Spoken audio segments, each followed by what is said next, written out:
Bora? Arquétipos? Bora. Você quer falar direto de cada arquétipo? Se o pessoal quiser mandar aí nos comentários, Boa. algum que eles queiram que fale, Boa. porque tem um pessoal que eu acho que tá vendo que já fez o teste. E aí talvez tenha os resultados. A gente pode Alguém falar mandou dos... algum de arquétipo já? Se não, galera, vão mandando aí arquétipos que vocês fizeram o teste enquanto a gente vê os meus, então. Por Fechou. enquanto. Né? Vamos lá. Justo. Então vamos lá, dúvidas que eu tirei pra você. E acho que a galera vai surgir a mesma dúvida. Existe um número certo de arquétipos principais e quando arquétipos empatam, tem algum problema, enfim. Não tem. Geralmente uma transição. O que acontece? Geralmente a gente tem 4 arquétipos dominantes. 4 arquétipos ali que ficam dominantes. Um dominante de fato e outros que ficam dando sustentação a essa busca do arquétipo dominante. Beleza? E a gente tem alguns outros arquétipos que estão enfraquecidos mais para baixo. Mas eles também podem aparecer. Entendi. Sempre tem 4 ali que são principais e alguns com menor pontuações. Quantos principais deu aí? Vamos lá. 4. Porque foi o do Mago, deu 29. Uhum. O do Explorador deu 28, como sendo o primeiro e o segundo. E aí em terceiro empatou o Guerreiro e o Criador, os dois com 26. Perfeito, cara. O que isso quer dizer? A busca principal do Mago, que é esse aqui que está ativo, principal ativo, é entender as coisas internamente para poder ajudar os outros de alguma maneira. Entende? Entender a estrutura do que está acontecendo. Os fios da realidade de alguma maneira. Tipo, entender o porquê das coisas. Tipo, assim. O arquétipo do explorador, ele vem junto com o mago porque você, nessa conversa, o podcast é de alguma maneira terapêutico para ti. Tipo, você se conhece. Você me explora e ao mesmo tempo que você me explora pela comunicação, você se conhece também. Tem uma troca. Então você, por meio da conversa, por meio do magíster, da imagem que é trocada, que a gente falou lá no começo, essa imagem trocada, tipo imagem mental trocada, você vai vendo o teu mundo interno. E você vai explorando o teu próprio mundo interno mediante a conversa que está acontecendo, sacou? Perfeito. O criador. Cara, você tá criando conteúdo, porra. Total. Entende? De alguma maneira você tá... O criador não é só de criar conteúdo, mano. Por exemplo, você tá criando algo que não existia. Não existia podcast, não existia essa conversa. Não existia. Você tá trazendo pra realidade. Tá se tornando real. Você tá criando coisa que não existe. Sabe? Tá criando, tendo ideias o tempo todo. O que fazer para com isso? Como melhorar o podcast? Como trazer melhores convidados, enfim. Perfeito. Sempre criando. O guerreiro. Cara, eu não sei... você curte o Gil, né? Curto o Gil. E assim, o Gil, ele é algo que me pegou muito e muito rápido e de virar algo que eu não me vejo mais sem fazer. E faz, sei lá, 1 ano que eu faço. O arquétipo do guerreiro, ele é o que move a vontade. Tipo, você consegue canalizar a vontade, te dá mais gana de fazer o que deve ser feito. E eu... Ele tá empatado com o criador. Tá empatado com o criador. E o do guerreiro, assim... Porque a gente tinha conversado antes que tem momentos específicos da vida que alguns arquétipos ficam mais ativados que outros, certo? Sim. E hoje eu sinto o guerreiro ativado mais. Por exemplo, você sabe, eu tô gravando o curso lá, eu tenho que fazer um monte de coisa. E às vezes você tem necessário... que botar a tua vontade, teu fogo. É isso? E aí eu tenho que botar uma música super motivadora. Tipo, músicas ativam arquétipos, cara. Isso é um muito bom e muito ruim ao mesmo tempo. Por quê? Rock and roll, música mais pegada ativa guerreiro, ativa rebelde. Ativa esses dois. Rap, ativa guerreiro. Músicas mais pesadas, enfim, tipo mais punk. Enfim, cada tipo de música tem uma correlação. Músicas mais clássicas, mais tipo música ambiente, ativa mago, ativa criador, ativa sábio, ativa amante, dependendo de como for a música, enfim.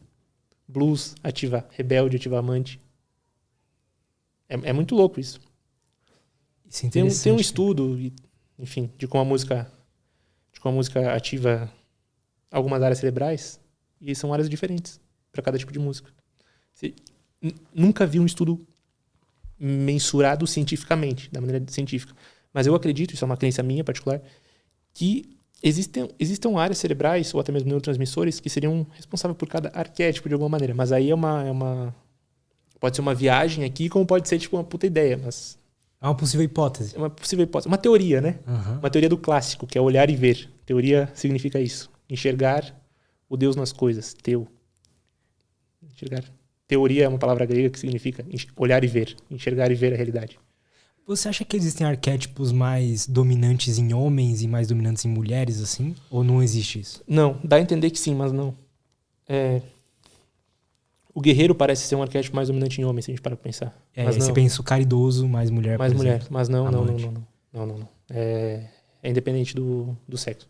Beleza. Du, tem... O pessoal mandou alguns arquétipos aí? Mandaram aqui explorador, mago, governante, sábio. Beleza. Vamos passar por todos. Pode? Podemos? Pode, vamos lá. Quer ir por essa ordem ou tem uma ordem melhor? Não, tanto faz, cara. Vamos falar aqui, ó. Desculpa, pegar. Não, pode. Explorador, por exemplo. Se a gente parar pra pensar, todos nós temos um explorador ativo na infância. Mãe, por que isso? Mãe, por que aquilo? Sabe? O que é o explorador? Você está explorando o mundo e tentando tocar e entender. Está explorando a realidade. Por que a água molha? Por que a água é transparente? Por que o microfone faz barulho? Entende? Você está querendo explorar, você está tentando aumentar o teu nível de percepção sobre o mundo. Você está explorando o mundo. Então, na infância, isso é muito comum, que o arquétipo explorador esteja ativo. Também, ali pela infância, naquela transição, o arquétipo do inocente está muito ativo. Você não tem ainda uma força no mundo, sabe? Você não tem uma força no mundo.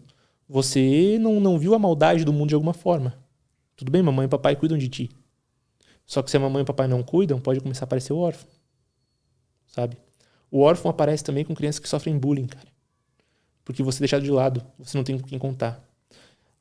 O problema do inocente e do órfão é que eles são extremamente positivos, mas também são muito negativos se mal trabalhados. Tipo, o órfão tende a ficar sempre de lado e a busca do órfão é se manter em segurança. Se manter em segurança. Olha aí. Tipo, voltar pra segurança, enfim, em si. Quando acontece alguma perda também... Voltar pro útero da mãe. De alguma maneira, exatamente. Que o útero da mãe é, de alguma forma, o paraíso perdido, né? O paraíso da segurança. A primeira queda... Isso é muito interessante também, os arquétipos, como surgem os arquétipos. A primeira queda que a gente tem. A gente sai de um lugar positivo e a gente entra num mundo que a gente tem que tatear e aos poucos entendendo. Isso seria a queda do paraíso, de alguma maneira. Total. Enfim, o órfão também aparece quando você termina um relacionamento, você perde uma parte tua. Quando a pessoa que você ama morre, seus pais, seu parceiro aí de vida, geralmente aparece. Mas uma coisa boa do órfão é que ele tende a cuidar dos outros também. Ele gera muita empatia. Poxa, eu fui bulinado na infância. Agora eu tenho duas opções. Ou me tornar um rebelde e fazer mal para os outros, ou ser bom e ajudar os outros. Tem essa escolha.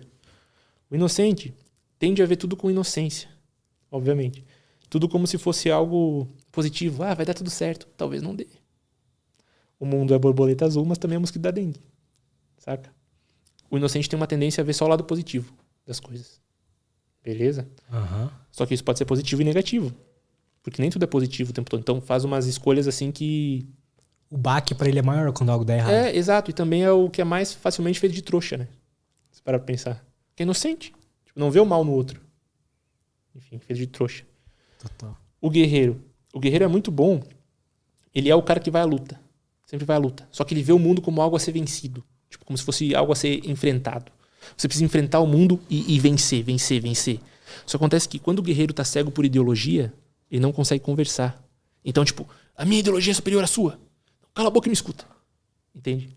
Tipo, tá, tudo pra ele é guerra. Tudo é algo a ser vencido. Não é uma conversa. Porra, eu não tô tentando te vencer aqui nessa conversa. É uma conversa. É versar em conjunto. Não é que a minha opinião é melhor que a tua. Entende? Então o guerreiro ele tem muito ímpeto a nível positivo, consegue impor a vontade, mas impor a vontade por si só já é negativo. Porque é você impondo algo que não necessariamente o outro precise dessa tua imposição. Entende? E o guerreiro também tem uma tendência a querer salvar quem não precisa ser salvo. Salvar quem não precisa ser salvo. Como assim? Tipo,